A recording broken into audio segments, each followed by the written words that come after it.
Hey, this is Nate Ulrich, Browns beat writer for the Akron Beacon Journal, alongside columnist Marla Ridenour and another Browns beat writer, Steve Doerschuk from the Canton Repository. We're here at First Energy Stadium. Freddie Kitchens was just introduced as a 17th full-time head coach of the Cleveland Browns. Guys, what were your biggest takeaways? This was a long news conference. A lot was said. What do you think, Marla? Well, what struck me the most was he said he doesn't think he's the popular choice. Well, if he's not the popular choice, you haven't been in a room with Freddie Kitchens, because the fans love him. The players love him. I mean, we obviously like his down-home truthfulness and just, his stories. And I just think that, this is really a different kind of person than, I've been covering the Browns since 1981, and I can't remember a more down-home, down-to-earth, guy that you can trust from day one. That's just what I really feel about him. Yeah, he's like the people's champ. Everybody wants that orange dog pound hoodie. He's telling himself he's not the popular choice. I don't know if that's just like he has to have a kind of a chip on his shoulder, me against the world type mentality, but whatever it is, it's been working for him. At least it did in the last 8 games of 2018. People love him. Steve, what did you take away? Well, Nate, my takeaway is that this is a day for authenticity. Freddie Kitchens is a really authentic guy, and I don't know if what I'm gonna say is going to resonate that way, but I'm going to tell you. Here's how authentic it gets. It's been authentic all day for me. Right now, I'm looking in Freddie Kitchens' eye. Hey, Freddie, look over here. No, literally, Freddie is right behind us. So we're just wrapping up here. He's still having fun talking to people, and that's one of the things about him. He has fun talking to people. It seems not to matter who it is. And he's a real authentic guy. Now, what we're going to find out next is, and this really sticks in my mind, as this authentic guy, who I think we would agree is a pretty good hire, or has a chance to be a pretty good hire. And in retrospect, he's the guy I would have picked.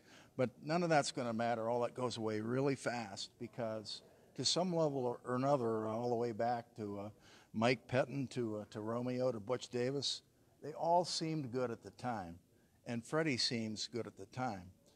And one of the things I'm working on today is there are a lot of situations that are borderline similar to Freddie's, wherein he inherits a job because somebody did very poorly in the past, and in the very first year, that guy does well.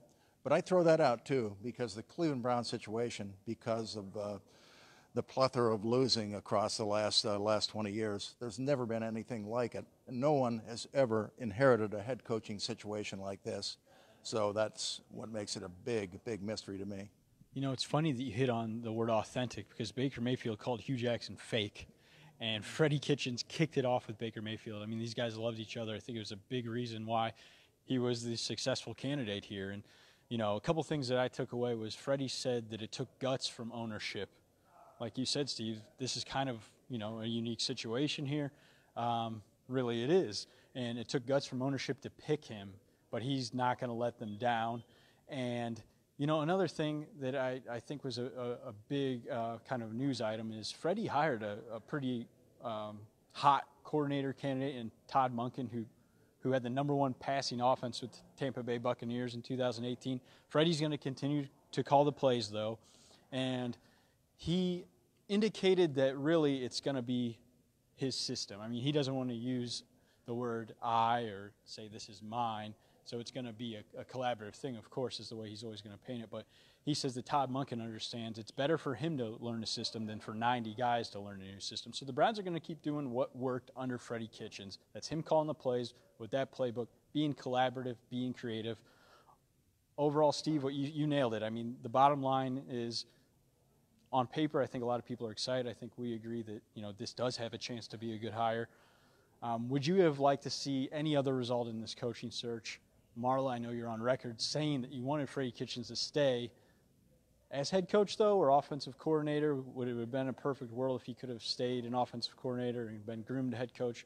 Where do you stand with him being in this position now? No, I think, I know I said I wanted them to keep him above all else. That was on December 31st. But I think the head coach thing makes the most sense, because like you brought up to Freddie, you run the risk of him really becoming hotter and hotter as a candidate and losing him if you choose someone else. I really think he's 44. He's ready for this. You can tell he's ready for this. I mean, he doesn't seem threatened by these other big name guys he's hired.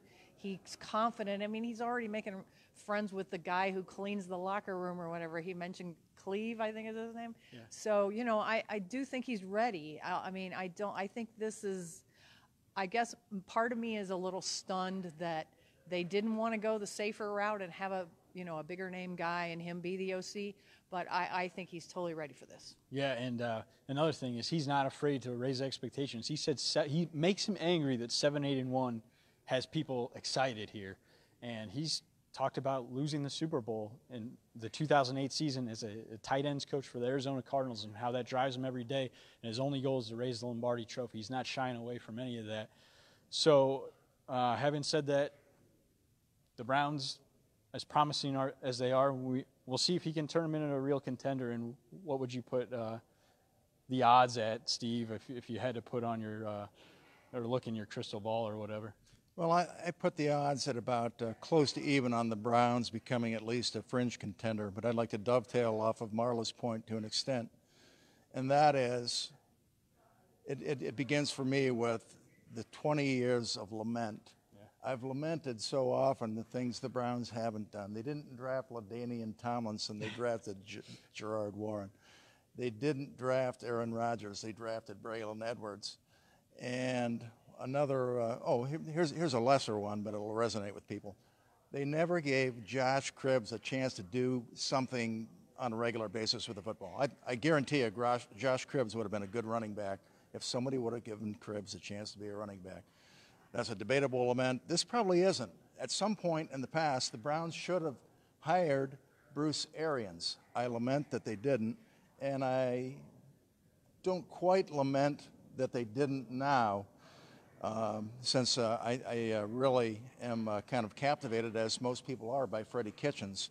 But I think that you could make a strong case that Bruce Arians would have been a slightly better hire, but there's a lot of caveat stuff in there.